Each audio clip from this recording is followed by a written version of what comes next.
Hey, hi, how's everybody doing? So today, we got ourselves a special treat. Actually, I'm still getting fucking used to our special treat. Yeah, there we go. All right, right there. All right, so, yeah, special treat. I spent $22 on mic stands. Let's hear it for that. Made a little business investment. Little business purchase for the old podcast there, and hopefully you don't hear me fiddling with things no more. You don't hear the box that the OG mic stand that was on. I don't think I have a picture of what the mic stand looked like before this, but now I got these cool little doohickeys that looks like goddamn Joe Rogan rolled through here, or as Jamie put it, looks like a crack den, which fair enough. But yeah. It made a little investment. I actually want to up the production value, the production quality of this. And I think because, if I'm not mistaken, this is the 30th episode. I'm fairly certain. Give me one sec. Let me actually check that real quick.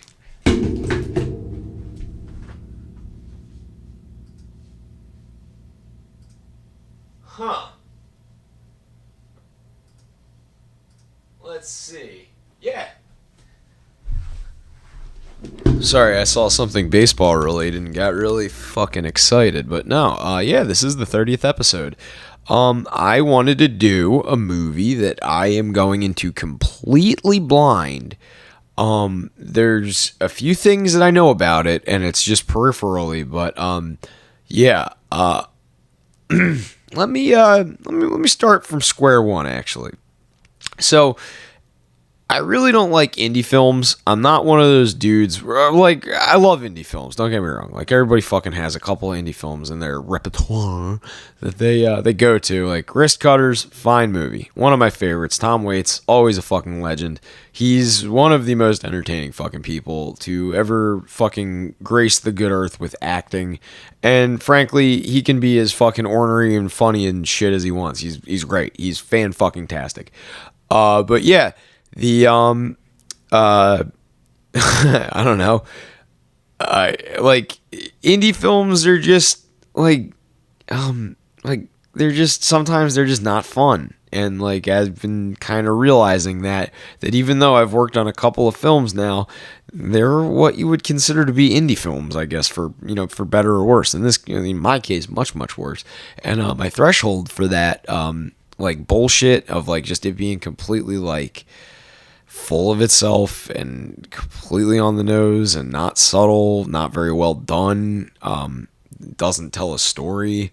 If it does tell a story, it's pointless. It's very emotionally like driven as opposed to visually or character or story driven. It's just like supposed to rely like it's these like emotions that you need to convey visually and like as well as like with dialogue and with body language. It's like this very organic thing that needs to happen simultaneously. And a lot of indie films, they get like one or two of the elements like really right, and then they fuck up on everything else.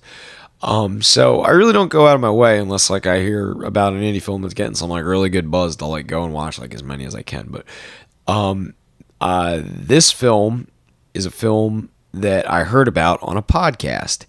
And I heard about it on a podcast because one of the hosts of said podcast is in the film. And I don't want to blow up their spot. I don't want this to just be me sucking off that podcast because I very much do love it. The podcast is Cumtown. It's fucking Nick Mullen.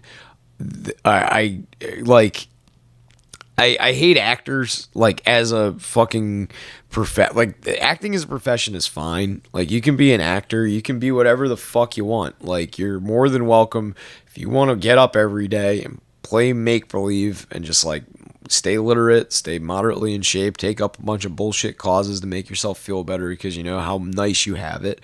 Move to LA, just fucking go to Aspen twice a year and act like a cunt. Like, if that's really your prerogative, then go be an actor. It's not that fucking hard to be. You just need to stay in shape and fucking read a little bit. That's really all you need to fucking do. And Nick Mullen said something that was like so fucking poignant. He's like, I kind of like acting, not because acting is hard. It's just because they treat you like a baby for a day. You get to be completely coddled and like have your ego stroked and like all this, like he's just like, yeah, like it's kind of nice. It's very pleasant, but people expect that. And that's why like, and this is that end of quote. Like he knocked it out of the park. He's right. Like these people are so fucking difficult to deal with. Everybody in a certain facet has like a threshold for bullshit, but theirs is like so minusculely low that it just is. It blows my fucking mind that these people are able to exist in the world. Yeah, and they make decent money doing what they're fucking doing. Hell, they have like an entire union protecting them that they pay dues to so that they can continue to play fucking leave. Yeah, like I'm already gonna get frustrated with this a little bit, but it's not the worst thing to happen.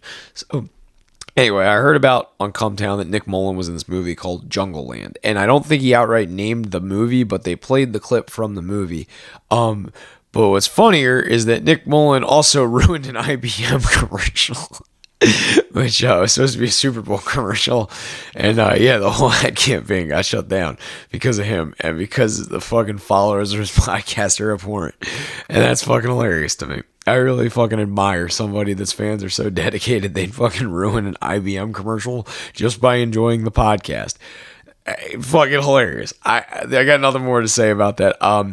But yeah, that's pretty much what I know about this movie. I've seen the clip that Nick Mullen's in. It's something about a blowjob, and I know that it's kind of about boxing, which, you know, like, if it's an indie movie, I'll give it some fucking leeway if it's about boxing. Like, yeah, I'm all in. Let's fucking, let's roll with this. But the only other person I know that's in it that's noteworthy is Charlie Hunnam, maybe. I've been watching this dude's movies for a really fucking long time, and I still don't know how the fuck to pronounce his last name correctly. It's like one of those perfectly British last names where you're just like, fuck, like this is the way that English, I guess, is supposed to be, written and like interpreted, but like for some reason, just like over my dago ass's head, like I cannot. It looks to me like it should be Hoon Nam, like two different syllables. But I think it's like Hunnam or like Hunam. Like, fuck, I don't know. I can't get it. I'm fucking this up. Yeah, I'm giving it to myself this time. Well, I give it to myself every fuck. I'll give myself another one of those. What the fuck am I talking about? I smoked some of that goddamn new weed, man. It's fucking fantastic. Thank you, New Jersey. Let's end this on a play. Fucking New Jersey for the fucking legalization of marijuana. I forgot how much like other people suck, and I got in a long conversation today with Ian about Indiana and how bad the fucking Midwest is, and like the South too.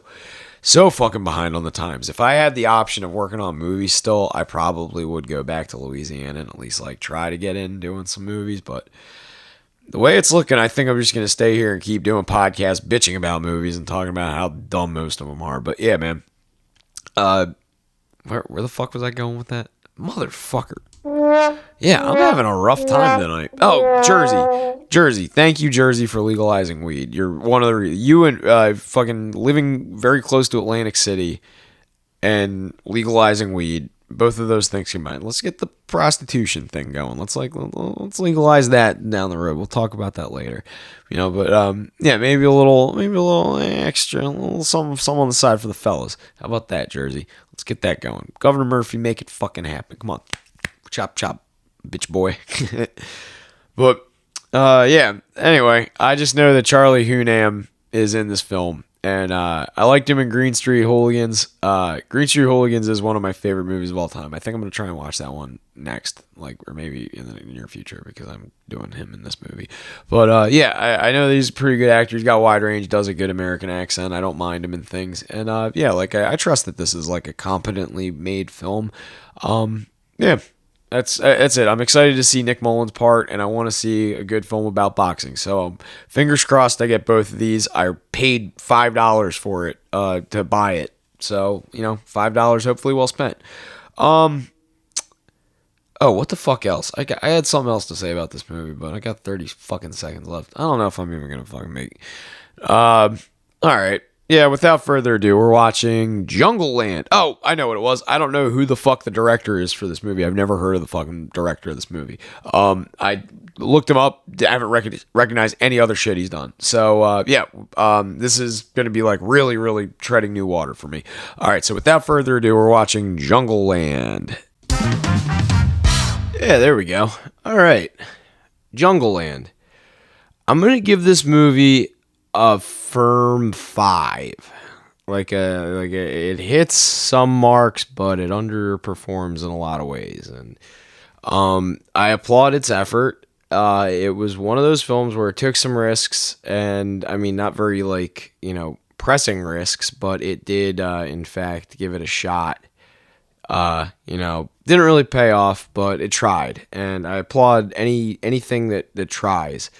It didn't want to be just a conventional film. It wanted to be kind of a little more dramatic than most like boxing movies, and I was like expecting it to be a little more centric around that. But it's more about just like I guess like degeneracy and like kind of brotherhood, kind of shaping character as well as like forming bonds like.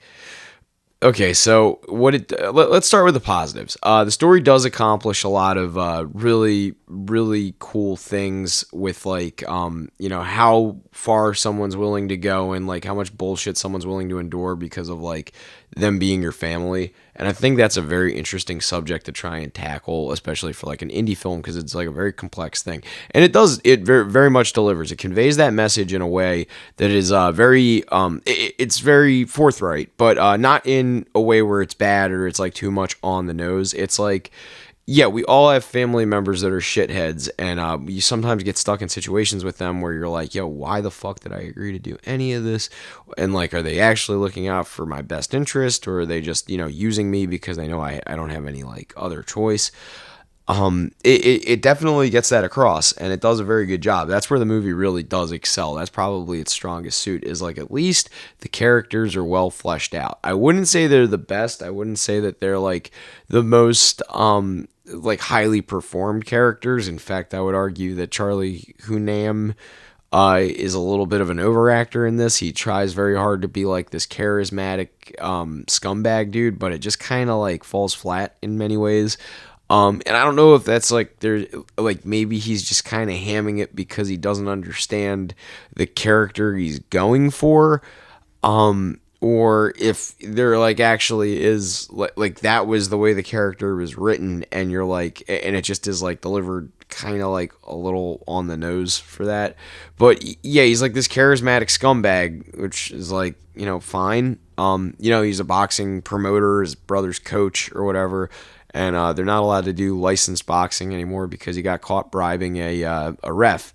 So they have to do this bare knuckle boxing shit. And like, that's where the film goes from like tolerable drama to like moderate to okay. Like not action by any stretch of the imagination, but like at least it's like a compelling fight sequence when the fighting does happen.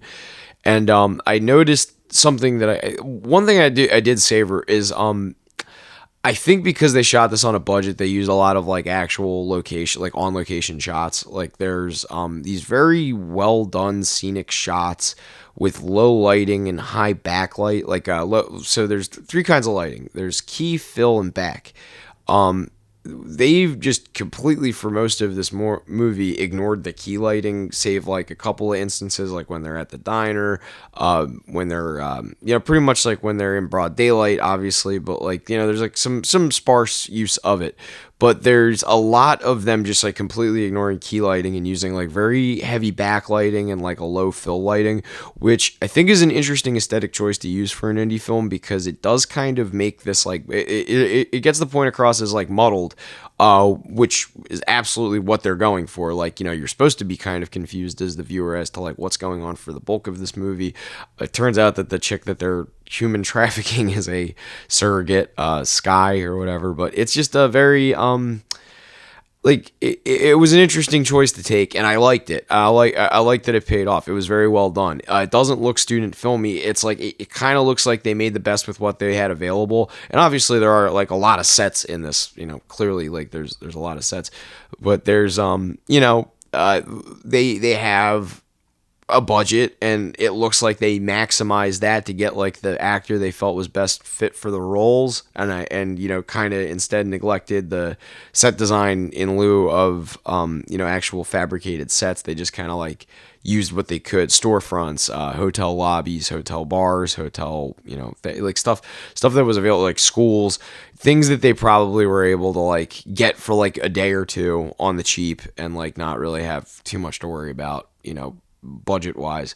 And they made the most of that. And I think that the aesthetic choice coupled with like the location choice, it actually worked very well for this film. It gives this very dismal middle America kind of like, these are dudes that are coming from literally nothing. They're squatting, and that dismal kind of like destitute feeling carries throughout the film. Even when they get to San Francisco, there's not these like sweeping establishing shots of the city. It's like they kind of just show up and do what they need to do. And I like that. I very much appreciate that. I savored the cinematography, and it did couple well with the drama aspect of the film. I did have a very enjoyable time watching this visually, because it's very real, and I like films that are very staunchly grounded in reality. And that's kind of where like the next part of this, where I'm going to start bitching about like the boxing and other shit about it, like kind of the flaws in the story. But it did kind of keep it grounded, and like where it goes a little bit to the point where it's a little hard to suspend disbelief, like it doesn't go too far into it. It just kind of seems like naivety, or like maybe the guy tried to write something that was a little bit outside of his realm of expertise. But that's kind of like what I said, like that's why I'm giving it a 5. I'm not saying this is like a 2. He tried. Like there was effort, clearly effort in this film, and I like that. And I like that they another thing too, the casting is fine. I'll get to Mullen. I'm gonna talk about Mullen towards the end of this, but I think everybody despite possibly hamming it up from Charlie Hunnam, I think everybody was adequately cast, and they did an excellent job conveying the kind of like scumbaggedness of this. It's like people kind of pretending to be things that they're not, and that message is definitely there. It's done both visually as well as like in the dialogue. I very much appreciate that. I kind of you kind of don't get that. It's at least well written. I wouldn't say it's the best written.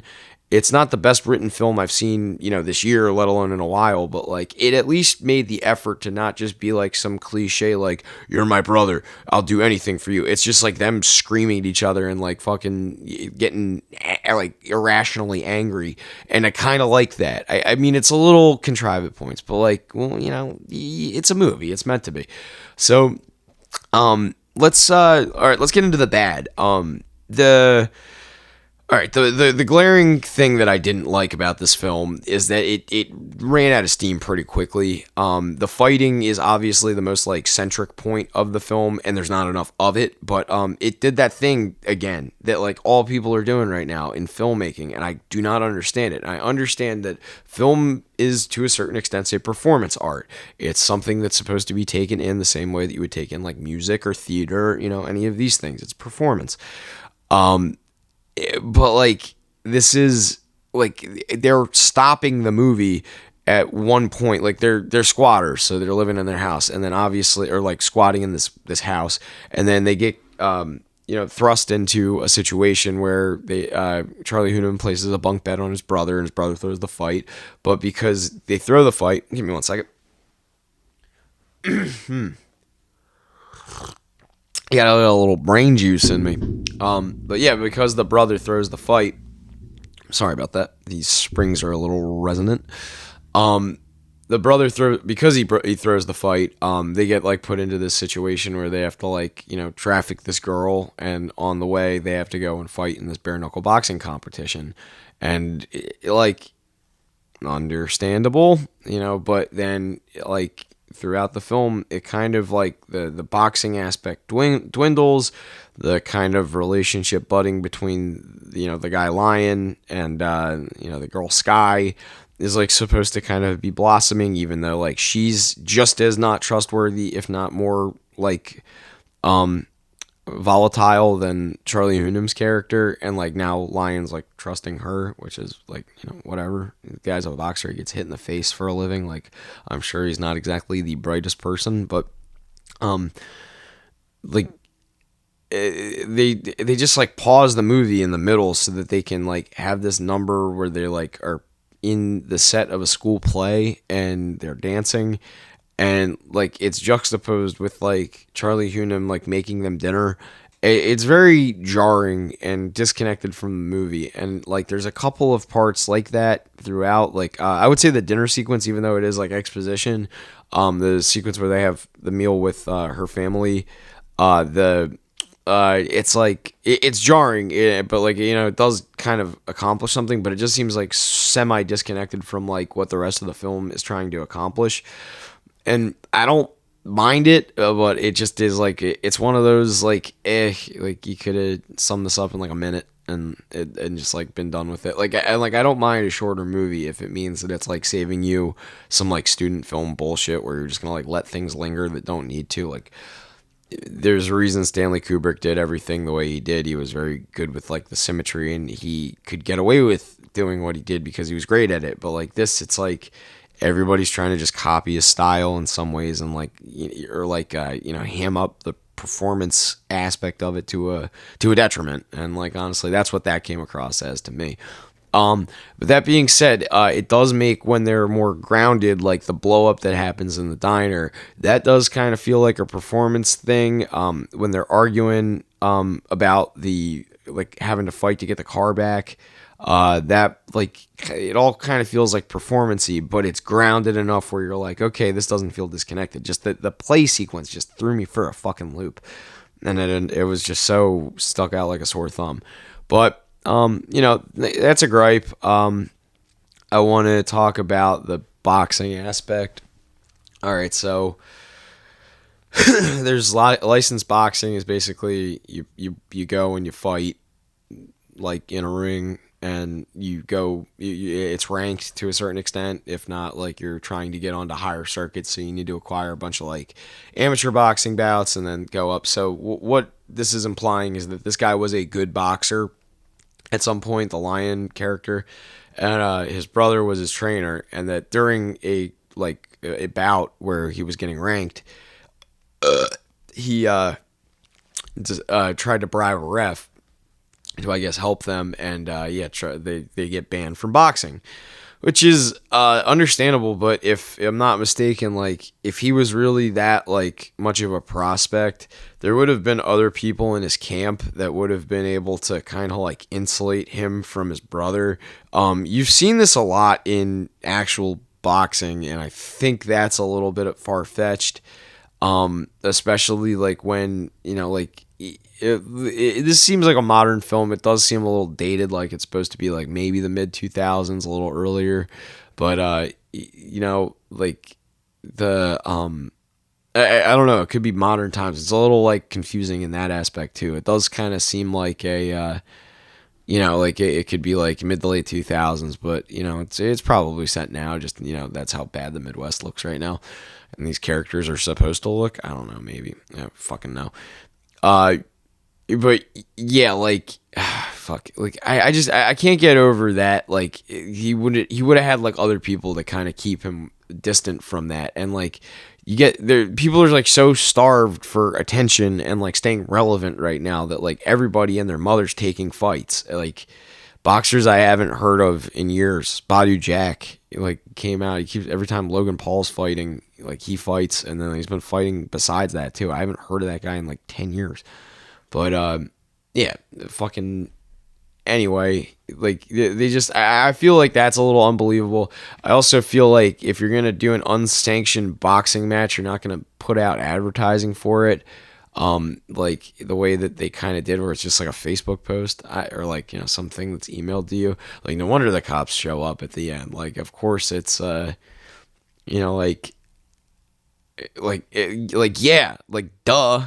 Like, what do you think was gonna fucking happen? I don't fucking know. And then that whole element of like they were trying to replicate a Guy Ritchie movie with like we're gonna put all the people that are at this unsanctioned, unlicensed boxing match. They're gonna be wearing bow ties and gala gear, like like no, like the back of like some fucking Chinese like swap meet. Like that's not no, what? Not that's not how this works. But that's unfortunately what you get, and you're kind of like that's like a little jarring and disconnected as well. It's like, yeah, you could like the first match was like in some fucking like supermarket, and like it was a bunch of sweaty dudes and wife beaters like fucking watching at fucking ground level. Like that's believable. Like I don't think like you're gonna, and then he beats up some guy at a car fucking an auto fixer guy lot thing. Boo. That was a bad one. My brain is not working yet. Let me get a little more coffee. I got 5 more minutes to go. But yeah, I just like there's like so much in it that it has going for it that's kind of like undercut by like what just seems like a novice like an unexperienced writer. But I mean, at the same time, it took risks, and some of them paid off, most of them didn't, and like I'll give it that. What I do want to talk about, and I liked it, is like the like I said, the casting on this is superb. But I really did like that they used Nick Mullen for the one scene, because that scene is like kind of like the focal point of like exposition. Like they give you a couple opportunities to get to know Sky's character, but this is like the first real opportunity where like there's a lot of moving parts, and you get like a snapshot as to like who she is. She like tries to drug lions so that she can steal their car and get away, and it like turns out that she's a surrogate, which makes no fucking sense. But yeah, like they get this fucking hotel for whatever fucking reason. They get like the nicest suite for the hotel, and then she insists that like, well, Charlie Hunnam's character is pounding some fucking chick in a wedding party in a pool, like that they go to a bar and have some fun. So while they're there, they run into Nick Mullen's character, who has this like, little dialogue with her about like his belt buckle. And I like it. I like it because, like I said, a lot of moving parts. So before this too, she gives him a glass of OJ that has a Vicodin or a Xanax or something in it, and so she drugs him. So he doesn't know like what's going on, and he's hanging out at the bar, and then this like, she starts some shit with some guy, but you're not sure if she starts like the fight, because like I don't know, I kind of am liable to believe like chicks would start an unprovoked fight just to mess with the guy they're with. So like she starts some shit with Nick Mullen, and Nick Mullen is just like such a perfectly swarmy guy. Like he's not like he's not unpresentable. He's actually like very like personable and likable, and like if you hear him talk, he's relatable. He just is like an absolute fucking psychopath, and he knows that like what he fully is aware of like the ramifications of the way that his podcast comes off, and like the people that it attracts. So like there's a sort of that element to like his character that even if you don't know who he is, his character has this like swarminess to him, and he accomplishes that where like I think like people would find that character deplorable even if they didn't know who Nick Mullen is, and I like that. And I like too that there's that ambiguity of the chick, like you don't really know until Nick, I mean like you kind of know like she's like he's probably just messing with her, and like she's telling the truth, but like you can't really trust her because she did just drug the guy. Like I like that creates uncertainty, because that is doing the exposition that you did with like the dinner sequence, but like it's organic because there's like so much going on in one scene where it just feels like it has flow, and it's like arguably the best scene in the movie, not just because of Nick Mullen, but because it like has all of the characters kind of showing their true colors in one snapshot, and that's very good writing. And like I really do appreciate that, because you don't get too many scenes like that. Or like this scene, it wasn't like this scene, the movie was contingent on this scene. It wasn't like the crux of this film. This wasn't like the big swooning build up for the film. This was just some scene where I happen to like the guy that they use as like an antagonist to motivate the plot. But that being done in the way it's done very well. So I really did like this movie. Like I said, it's a solid 5 out of 10. Indie films are indie films. You kind of get what you fucking pay for, but I think for the most part that they used like a lot of what they had at their disposal very well, and they did at least it seemed like well crafted, and they put effort into it. It doesn't feel like some fucking cookie cutter Netflix bullshit that just gets thrown out there and it's like all shaky cam and everything. Like this had deliberate like attention paid to it, and I respect and appreciate that. I wish it was a little bit better written, but slightly better written, but where it does good, it accomplishes a lot, and I really do respect that. So Jungleland, check it out. Check it out. Check it out.